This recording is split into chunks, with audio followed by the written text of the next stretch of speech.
Hiya guys, as you probably know by now, I'm collecting Conquest, and issue number 62 is a terrain piece, and I've been doing the different Conquest terrain pieces up until this stage, and this time it's the Galvanic Servohaulers, which is this sprue here. So I'll move that out of the way just for a second, just to show you what comes in the sprue. So basically there's two tractor units and a toolbox, and I think there's a random oil can as well, or fire extinguisher, whatever that may be there. There's quite a lot of detail on the sprue, and like the rest of the terrain issues, I will assemble this and paint it and go through what I've personally done, but you can paint it in whatever colours you want. So I was originally going to do it like a John Deere yellow, bring a from farming background, you know, in the UK. I was thinking that kind of colour. I was even thinking about doing John Deere green, just as a joke. But the yellow would be pretty good, like Tonka toy kind of style. But I have done a few other pieces of terrain in yellow, and I wanted a bit of change. So what I will do is give it a bit of a shake. Probably paint it with this stuff and put a wash over it and make it nice and grimy and chip the hell out of it. Because I did think the kind of crazy orange colour might be a bit much. I do want it eye-catching though. But instead, like the front cover, I might just pick a fairly boring colour. Get rid of the glare, there we go. And just practicing some weathering techniques, like around the rivets, things like that. I will run through this issue quickly as well. So, issue 62, Galvanic Servohaulers, easy for me to say. Learn about the Crimson Fists, discover the Adeptus Custodes. So, we have a little bit of blurb about the Crimson Fists. Who is their Primarch? What is their homeworld? Successor chapters. This is always nice.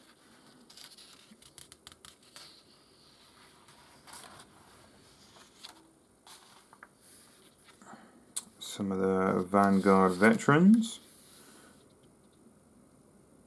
Do quite like the look of that paint scheme.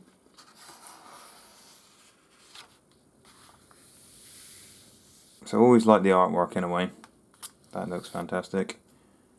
And some pictures of the miniatures. And now for the Custodes. So the Custodes are the best of the best. So they have stood watch over the Emperor for the last 10,000 years. So is the Fluff. They're the Emperor's protectors. And now they're out and about in the galaxy, tearing any Zenus a new one. So they're an extremely elite army. If you ever played them, you will know there's not many models in 1,000 points of Custodes. And these guys have the best armor, the best weaponry. You know, they're not cheap, put on the table. So a lot of people take a great deal of time painting them, make them look lovely, because that there's probably about 2,000 points of Custodes over there. And I've seen quite a few people paint them in white actually, which is pretty unique. But I do like the antique gold. I don't like the gold too yellowy, so it looks quite silver. I do like their jet bikes. There's some examples. Different colour schemes. Yeah, that's one of the colour schemes I was talking about. The white Custodes. It's pretty nice. But no, they're lovely models. Lovely models. The red and the gold really do stand out, and I love the power weapons. And they are badasses. Although sometimes in the books they do seem a bit stuck up, but they're always doing it for the bigger picture. Yeah. If they let some innocents die, there's a very good reason why. It's all about the Emperor. Everything else is second to them. So they're not bad guys, but that is their main mission. So here we have the Galvanic Servohaulers, how to build. So it doesn't look too complicated. I won't bore you with the details of me clipping them out and filing them and gluing them, because I'm sure you can all do that yourselves. And there's an example of how to paint. So red's not the colour I'm going to go with, because I always paint a lot of red. Blood Angels play and all that. And then when I started not Gene Studios, Tyranids, what colour did I pick? Red. I could have picked anything, but for some reason my brain went, you're doing red. So apparently I was doing red. Some examples of cover, gaining cover bonus.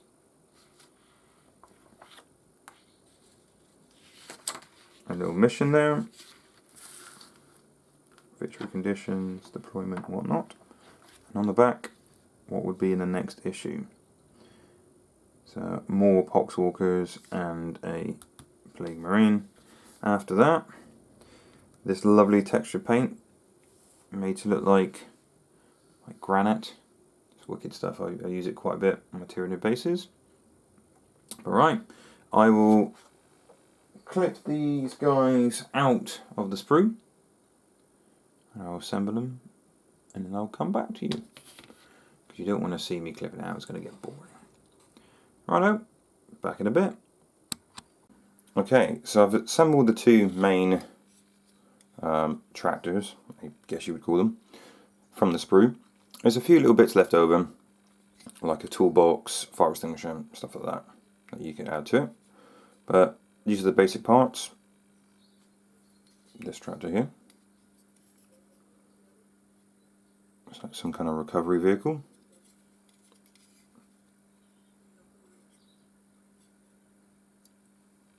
And this one here, maybe some kind of cutter or welder.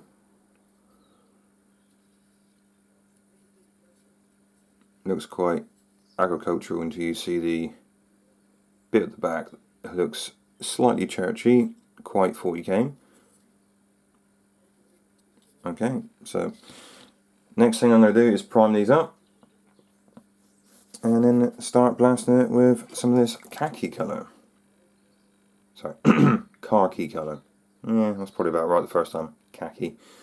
I will probably use some chipping medium, like I've used before in the past, because I think that looks pretty cool. And it will flake the paint away in the areas that I want. So, I might even lay down some fire orange underneath first, so when I do chip it away, it will look like rust underneath. Because normally I seal it and use this as the chipping colour underneath. And I have before in the past used some of this burnt brown, which is quite good underneath. So this time I'm going to use some of that orange. Okay, I'll come back after I've blasted it with the main colours. Okay, I mixed a few colours up in my bowl to make it a nice dirty looking colour. Just check and see if it comes out okay. And I will start laying this colour down. So I didn't want too fluorescent orange because I think it would look a bit silly. So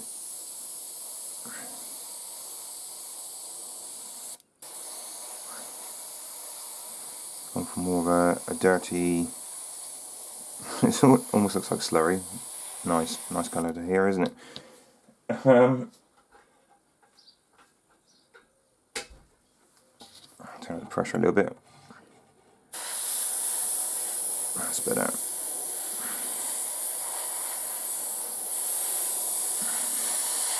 Just want the colours to be a bit interesting. So covering the whole model.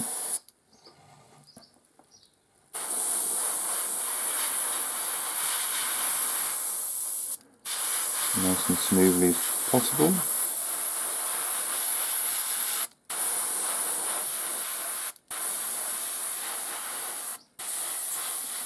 Trying to get in all the nooks and crannies. All the difficult to reach bits first.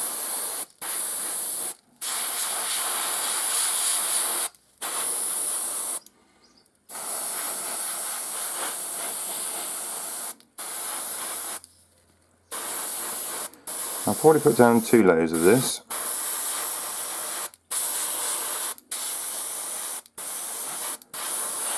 Because there is a few complicated sections, I want to make sure I've covered all of it.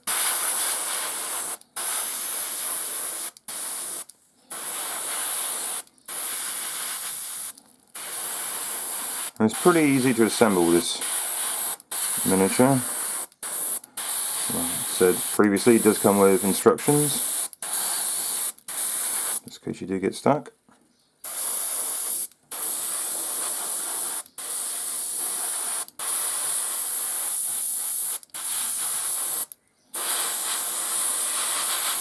So, getting all difficult places first.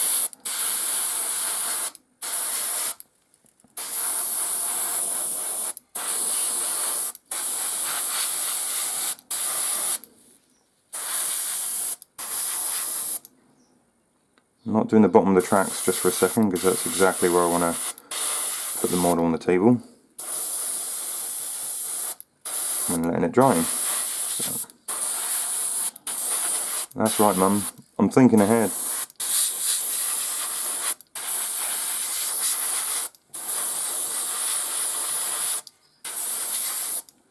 Okay, so a bit of a weird colour there. I'll put that down, letting it dry, and then I'll start attacking this one. Same process, getting our little nooks and crannies first.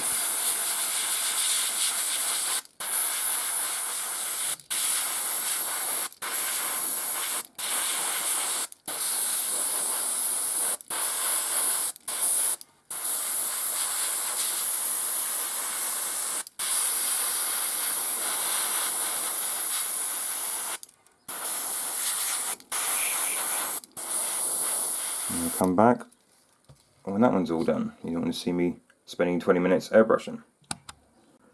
Okay, so the khaki colour was probably a bit off, so I sprayed it with a slightly darker brown, and I've used a burnt brown in areas and a slightly orange brown in areas, because when I do the chipping effect and I start peeling off the top layer of paint to make it look chipped, I don't want it to be all uniform, I want it to be a bit spotty. So as you can see there for, oops, smack the camera, there for example, you can see spots of orange, so it shouldn't be too uniform, it should be a bit random. Just like nature, not all rust looks the same. Now you can make your own rust effects, painting them on. I've done videos on it before, but I do love using this chipping medium. Give it a good shake, this chipping medium here. Now, there's several ways you can do chipping, and I've done videos on chipping before using this liquid, and I have mentioned in that video some people have used rock salt in the past, which is a bit of a cheaper method. So you can use rock salt, dampen your miniature using a wet paintbrush in a few places, dip it in the rock salt, and once you've sprayed it, airbrushed it, and it's all dry, flick off the rock salt, and it looks like chipping. But I do love a bit of this chipping medium, so I'll give it a good squirt in my bowl. It's pretty thick stuff, so I might add a tiny bit of medium to it. So I'll just give it a tiny little bit of the old airbrush thinner. Just a little bit. And mix all together. So nice consistency there, not too thick. And he's licked his paintbrush again. Nom nom nom nom nom nom. Good stuff. Right, so I'm going to spray a little bit of this on, covering where I want the paint to be flaked off, so mainly the body of the tractor.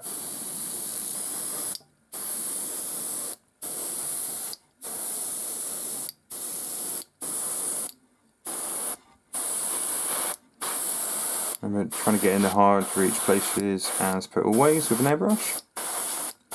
Even though my chipping mainly is going to be on top surfaces, because that's where things get scratched the most.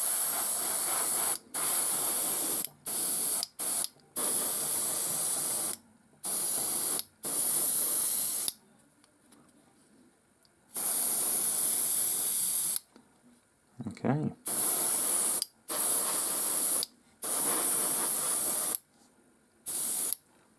An extractor.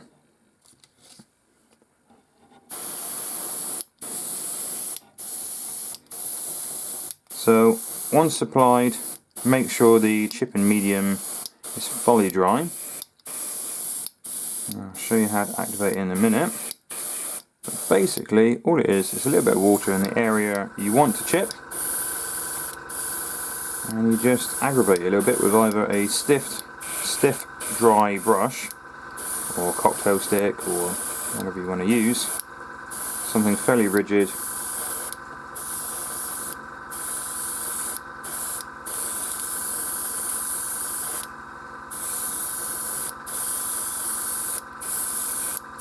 To manipulate the chipping.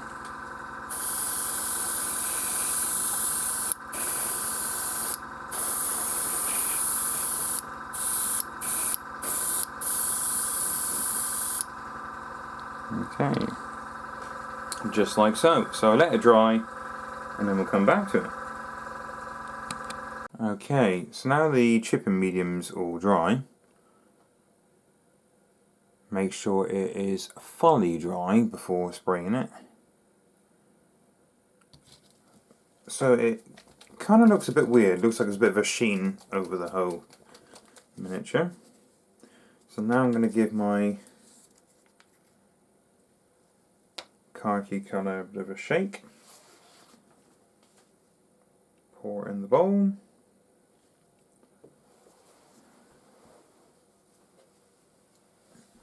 Just give it a little blast.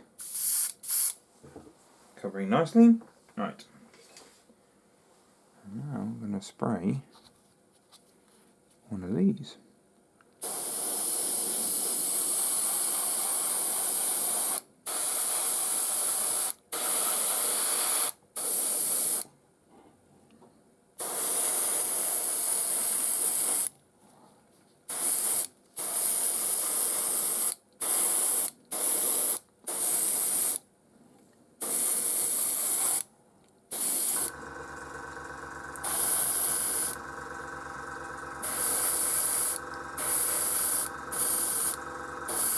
So what I'm going to do is spray these tractors this basic colour and then lay down probably an Agrax wash.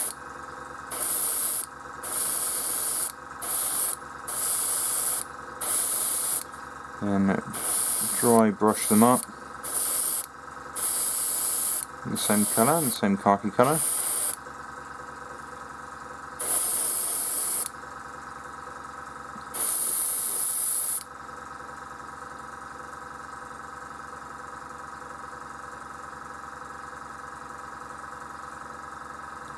Like so. A bit more of the khaki.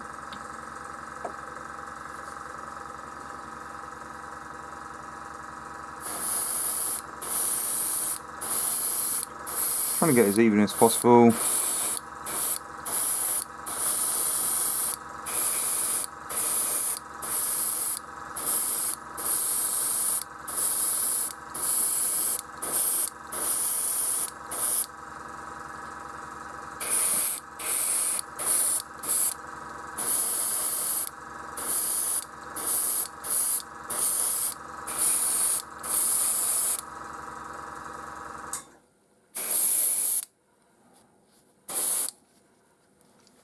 Get underneath a little bit.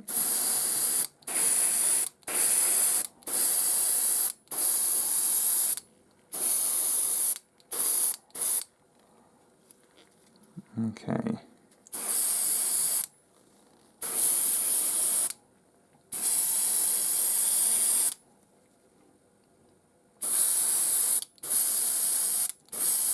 See how it dries. I might put a second coat on, but it is covering rather well. That's the sound of an empty airbrush. Right, seal that. Covers light. Wait for it to dry.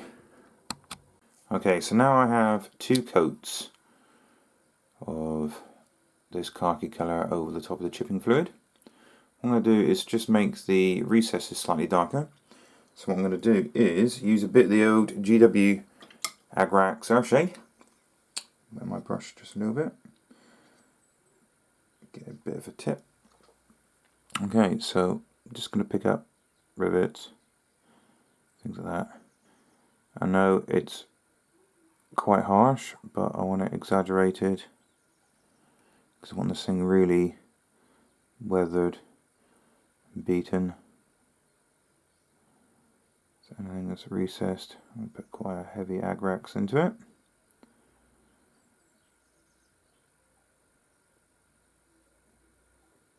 Just later on I'm going to put some serious rusting effects in there.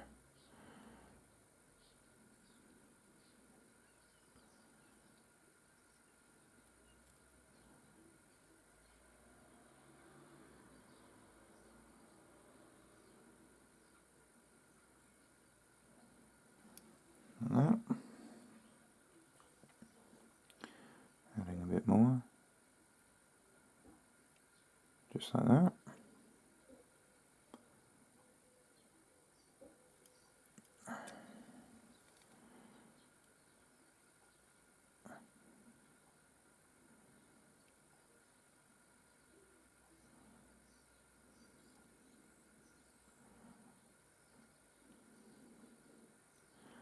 So keep going as dark as you want. I'm going to make mine look pretty rusty later on.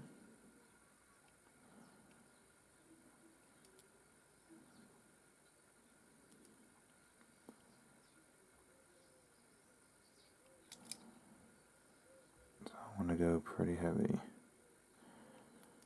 The old Agrax. So I've done the other one already. Just all the recesses there. And the bolts, nuts and the rivets. Alright, I'll finish off both of these tractors and come back. Okay, so the washer should be dry by now. What I'm going to do next is the base colour for anything mechanical, so that kind of stuff, the aerial, the tracks. So you can do non-melt metallics if you wish, but I'm using a GW silver, so it's quite an old GW silver I'm actually using, but use whatever one you wish. So bolt gun metal,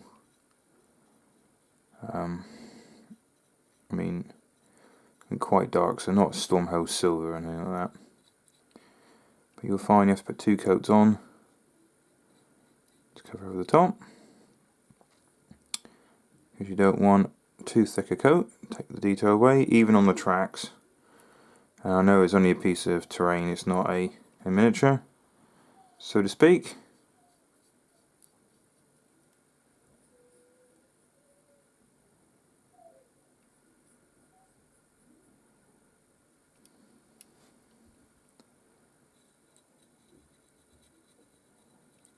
So I get a nice even coverage.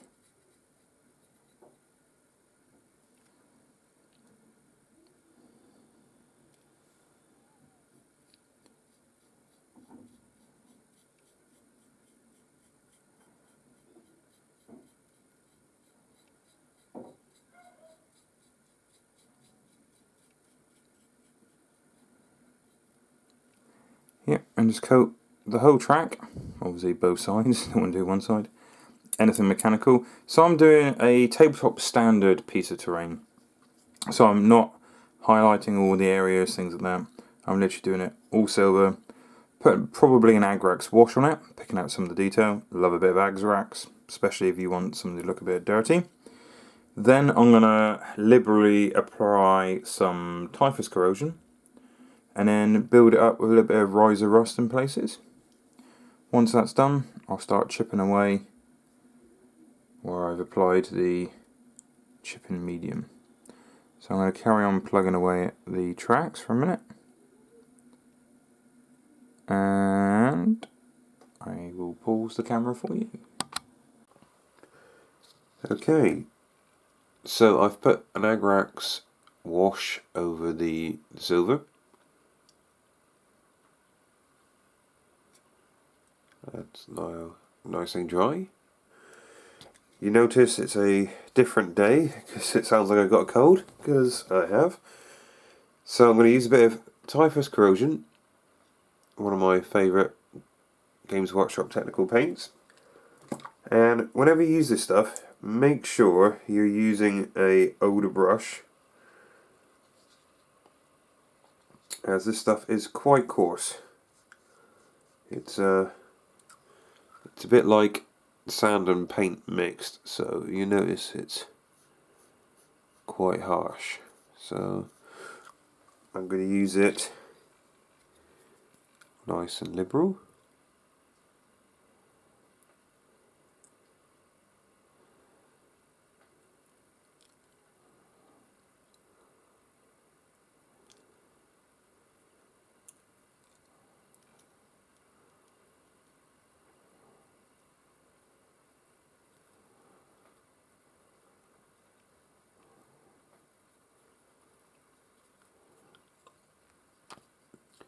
All around the parts that I don't think would be moving.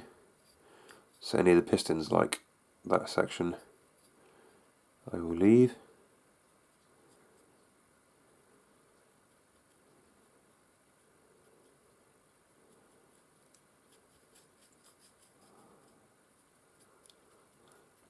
And if you wanted to, you could always do the good old hazard stripes on the jewels to add a bit of colour.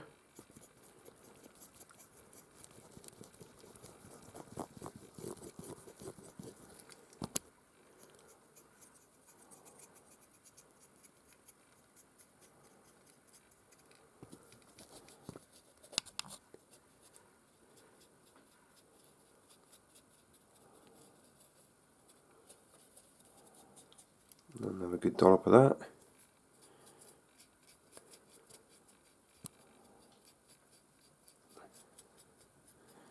Already it looks quite dark and interesting. So I'm going to carry on with that. Wait till it dries. Okay, so now make sure the Typhus Corrosion is fully dry. You can see there's quite a lot of texture to the Typhus Corrosion, and you can understand why I don't use a decent brush. Look how rough that looks. So, next thing is some of the Riser Rust. Now I'm going to use a makeup brush like I normally do for dry brushing. So I have a good amount on my palette. My nice and dirty palette here. And I'll just work it in to the bristles. I know I've got plenty in there. Right.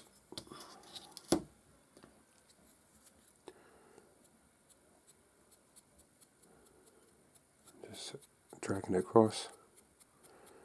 Dry brushing.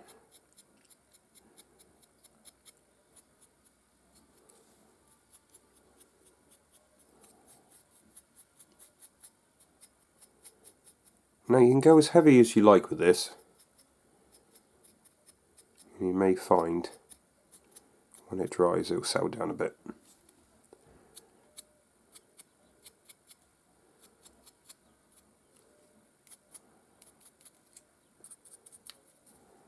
I'll do a bit on the exhaust stacks as well.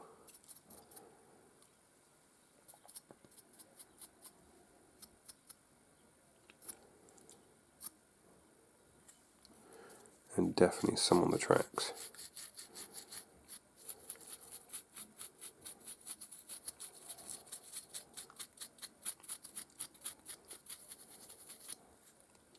Like so. Really work it in there.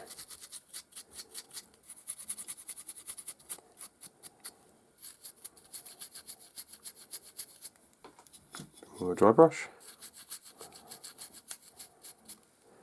Now it's quite light, I mean you can push your luck, keep pushing and pushing it, but me being me, if I keep pushing it, I'll eventually get to a stage where I think, yeah, that's too much. Now, as like with most things, it's always easy to add stuff, try taking it off. It's going to be a bit awkward. So I'll let that dry, so it looks like, and I'll start attacking the other tractor as well, and then come back again for the next stage. So remember, with the Rise of Rust, you can dry brush, and you can also water it down a little bit and put in the recesses to make it look like the water rusting from bolts and things like that. So I've dry brushed a little bit in places, and I've stippled the highlight in a few areas to make it look extremely rusty. Now this may look extreme, because rust in real life probably isn't this bright, but I like to be a little bit crazy, and with it being bright like this, and then a dark main piece of the vehicle, it will really draw the eye. So it may look a bit extreme, but it's crazy. It draws people to the table, and that's what I like. As I've been waiting for it to dry, I've picked out a few details. So once again, the bright stuff. I like the contrast between it's still working, still got all the lights on and everything's bright, yet it's still a rusted wreck, basically. So I've picked up a few little details here and there. That's ready for the airbrush. But first, we need to get a stiff brush. Nice and tough. Wet it a little bit. And let's try to activate the chipping medium. So I'm going to start with there, get nice and soft, a little bit there, same there. So nice and stiff, and see if I can start attacking it, bring out some rusted chipping sections.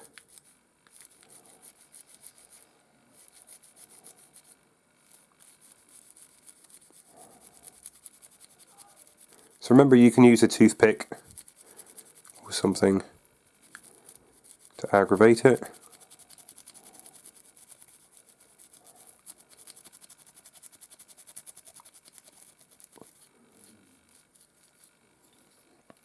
I'll do a little bit at a time.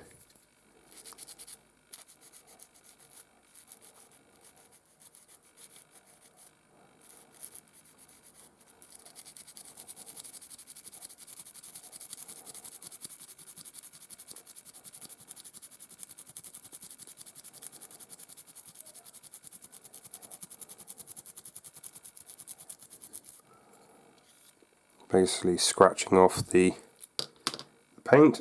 Probably go a bit harsher than that. Got a little pin here. Might wear a bit off there.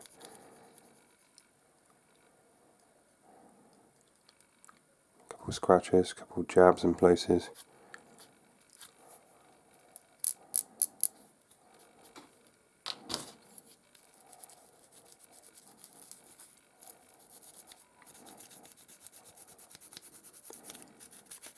On this tractor to be too perfect.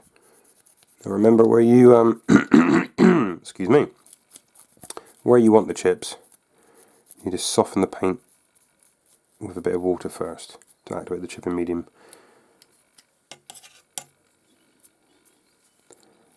A bit more there. Sometimes I like to leave a bit of water on there so it kind of like bubbles and makes the paint look aged, as if like brake fluid or some corrosive got on there.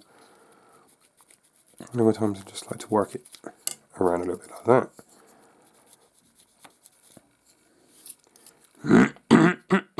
Excuse me.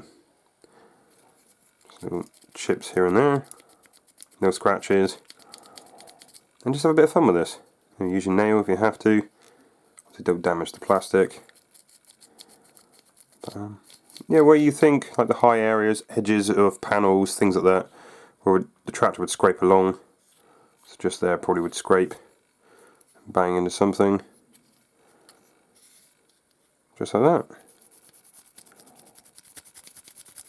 Just have a bit of fun with it. I'll show you the final product in a second.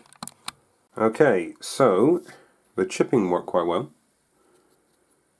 beating the hell out of all the high areas where you think like that there probably rammed into something. And the same on the tow hitch. Tow hitch Obviously you can't leave that clean, that's obviously backed into a few things and chipped up. Same with this one here.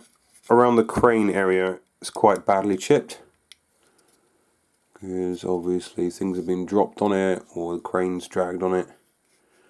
Around the front, on the edges here, things like that. So you can really go to town and still scrape a bit off, it's still a bit wet. That's great.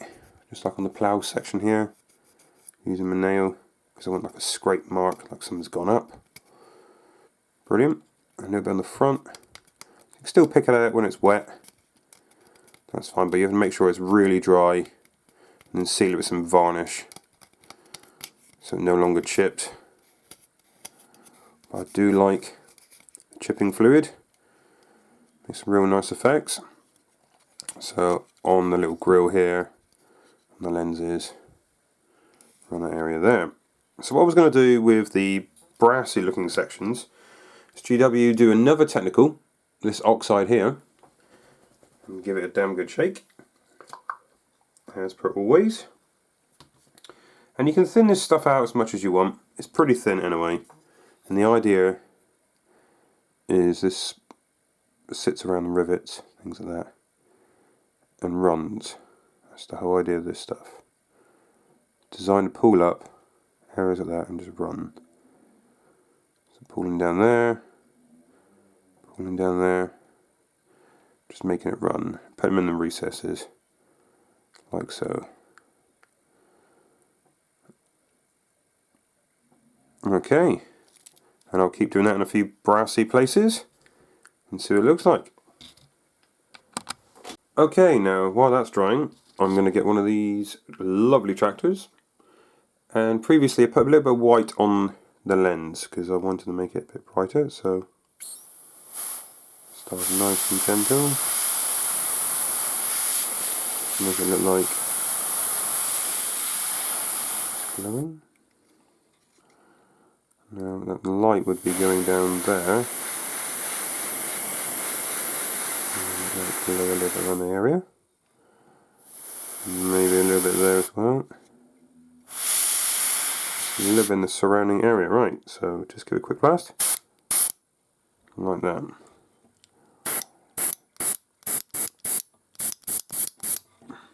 Okay, make it nice and bright. And try the same side. Same on the other tractor.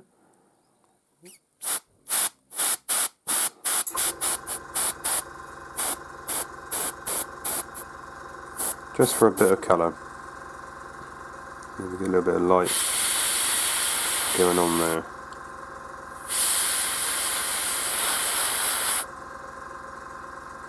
Okay, just a little bit of brightness, just to make it stand out just a little bit. So as you can see here, it's painted to a tabletop standard. Now it's a piece of terrain, it's not like a miniature or anything, you're not entering any competitions. Just showing how you can rip through one of these in pretty much no time at all. With a little blue light on the front and the bright orange, it does quite stand out on the table. And also looking chipped and grubby at the same time. But if you want to push it a little bit more, you could always paint in the centre of the light a bit brighter. Maybe make these controls a bit brighter. More rusted dripping effects. And painting around the chips. So what I've done is added some of the original colour, the khaki colour, to a bit of white, a little bit of my brush. What I'm going to do now is paint one side of the chip to give the illusion of depth. Now, you don't have to draw lines and follow all the chipping around. Just, I find stippling helps.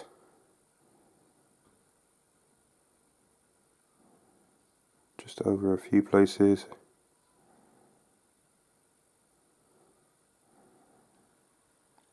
Taking your time.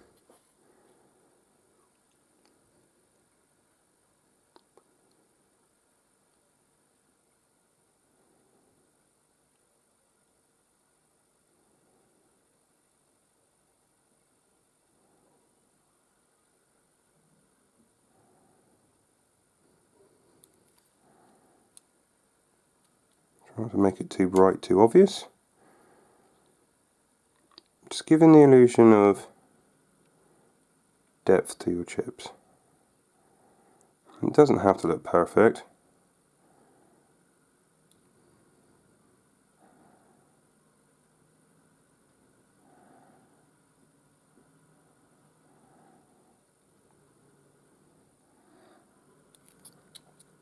If I just sponging it off a little bit on your finger, just adds a little something to it.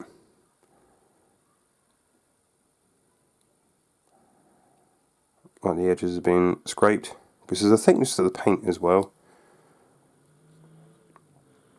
Just like that. Next, I'll get a little bit of brown ink. The old GW brown ink, called brown ink, way back when it actually made sense. But you can use possibly Agrax or whatever you want, really. I'm going to go a bit lighter. You could always go sepia, and I'm just going to add a little bit to the hinges. Just rusted marks there and there. Anywhere there's a bolt like that. Bit of water on the ferrule there.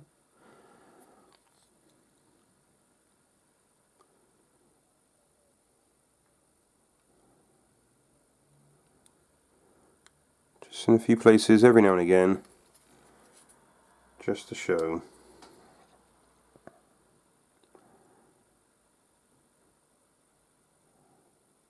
This thing's not perfect.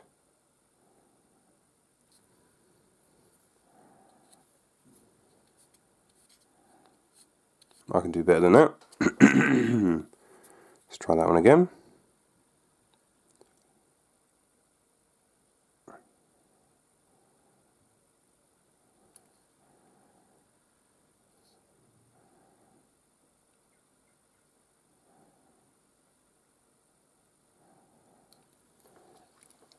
Just like that. Not every bolt.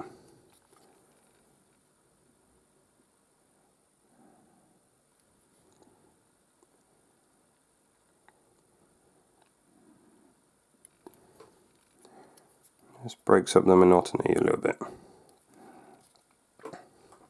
Okay, so I'll take some pictures. But that is the galvanic tractors. Now, if you want to be a bit brighter, a bit more creative, you could always do the hazard stripes on the claws themselves. I kept the claws fairly clean compared to the rest of the mechanisms, because I can imagine it's been scraped quite badly. We could always use typhus, build it up, a little bit of the riser rust over the top, and then scrape silver. That's it. Keep adding as much detail as you want, but this is how I paint them really quickly to a tabletop standard. Thank you very much for watching, guys. Please hit the like button and subscribe. See you again next time.